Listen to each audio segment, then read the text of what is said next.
안녕하세요. 엘샤다입니다. 오늘은 기름을 준비한 처녀에서 말하는 기름은 무엇이며 어떻게 준비될 수 있는지에 대해 나눠보려고 영상을 만들게 되었습니다. 시작할게요. 그때 천국은 마치 등을 들고 신랑을 맞으러 나간 10처녀와 같다 하리니 그 중에 5은 미련하고 5은 슬기 있는 자라. 미련한 자들은 등을 가지되 기름을 가지지 아니하고 슬기 있는 자들은 그릇에 기름을 담아 등과 함께 가져갔더니 신랑이 더디오므로 다 졸며 잘세. 밤중에 소리가 나되 보라 신랑이로다 맞으러 나오라 하매 이에 그 처녀들이 다 일어나 등을 준비할세. 미련한 자들이 슬기 있는 자들에게 이르되 우리 등불이 꺼져가니 너희 기름을 좀 나눠달라 하거늘 슬기 있는 자들이 대답하여 가로되 우리와 너희 쓰기에 다 부족할까 하노니 차라리 파는 자들에 가서 너희 쓸 것을 사라 하니 저희가 사러 간 동안에 신랑이 오므로 예비하였던 자들은 함께 혼인잔치에 들어가고 문은 닫힌지라. 그 후에 남은 처녀들이 와서 가로되 주여 주여 우리에게 열어주소서. 대답하러 가로되 진실로 너희에게 이르노니 내가 너희를 알지 못하노라 하였느니라. 그런즉 깨어있으라. 너희는 그날과 그 시를 알지 못하느니라. 마태복음 25장을 보면 미련한 5처녀와 슬기로운 5처녀가 나옵니다. 신랑을 맞이하기 위해 필요한 것은 등과 기름입니다. 미련한 5처녀는 등은 준비하되 기름을 준비하지 못했고 슬기로운 5처녀는 2가지를 다 준비했습니다. 등은 각자의 인생, 삶, 사람의 영혼이요. 기름은 문자 그대로 기름입니다. 달란트 비유에서처럼 각자에게 주어진 삶과 재능으로 하나님을 마음 다해 헌신하고 사랑하는 삶으로 등불을 밝혀야 하는 것입니다. 세상과 짝하며 살다가 예수 그리스도를 피로 말미암아 중생하게 되면 싹이 나고 자라고 꽃 피고 열매를 맺습니다. 우리의 영적인 성장 과정이 이와 같습니다. 경건의 연습과 영성 훈련을 통해서 자라고 꽃 피고 열매를 맺으며 기름을 얻게 됩니다. 단번에 얻어질 수 있는 기름이 아닌 것이죠. 열매는 성령의 9가지를 의미하는데요. 올리브유나 기타 기름을 착즙할 때를 보면 잘 여문 알곡으로 기름을 짜게 되는 것을 봅니다. 이처럼 기름은 열매에서 얻어지는 것을 봅니다. 성령의 열매를 맺도록 노력해야겠습니다. 10처녀의 뷰에서와 같이 기름을 준비한 처녀만 성문 안으로 들어가서 혼인잔치에 참여하게 됩니다.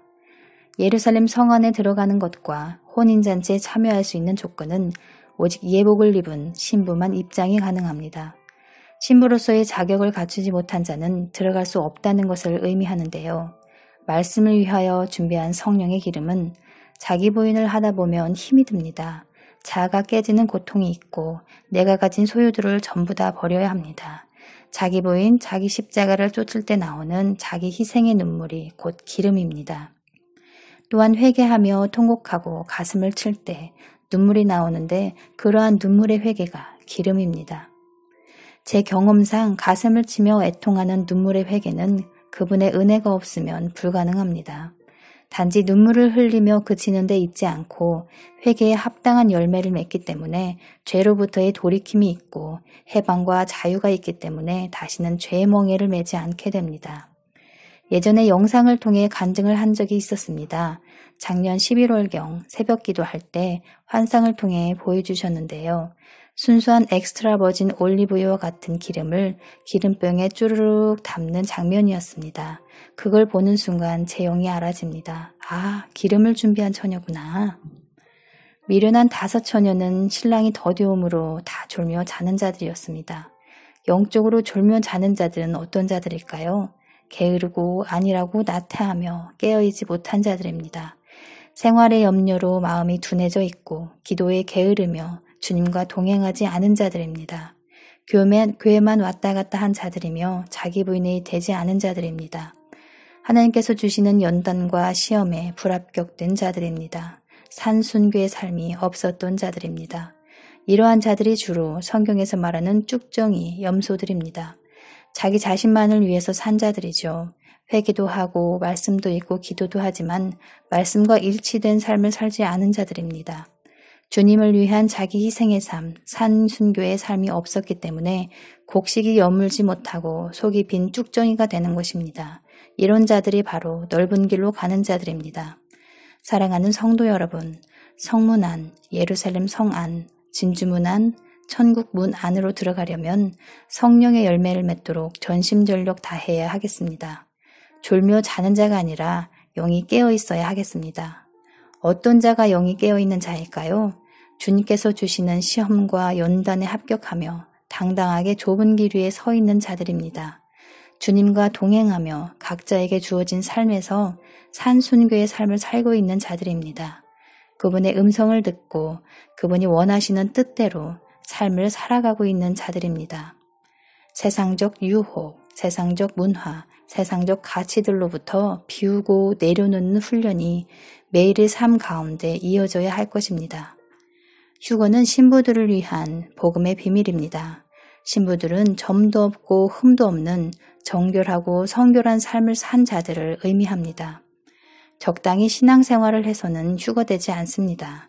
극심한 고통 가운데 놓이게 되는 대환란 속에서 순교의 은혜를 맛보야만 첫째 부활에 참여하는 자가 될 것입니다. 정신을 차리고 근신하여 깨어서 기도하고 마음을 다하고 힘을 다하고 뜻을 다하여 하나님을 사랑하고 이웃을 사랑해야 하겠습니다. 공의를 행하지 않는 자, 사랑하지 않는 자는 하나님 나라에 들어가기에 합당하지 않은 자인 것입니다. 누구든지 하늘에 계신 내 아버지 뜻대로 하는 자가 내 형제요 자매요 모친이니라. 내 뜻대로 내 계획대로 내가 하고 싶은 대로가 아니라 그분이 원하시는 뜻대로 해야 합니다. 그러려면 그분의 음성을 듣고 동행, 연합하는 삶이 있어야 합니다. 게으르지 말고 열심을 품고 주를 섬기는 지혜로운 성도님들 되시기를 예수님의 이름으로 축복합니다. 한 사람도 낙오됨 없이 천국에 입성할 수 있는 은혜가 있기를 예수님의 이름으로 축복합니다. 날마다 회개에 합당한 열매를 맺으며 살아가시길 예수님의 이름으로 축복합니다. 자신과 타협하지 말고 오늘도 이기는 자가 되시기를 축복합니다. 감사합니다.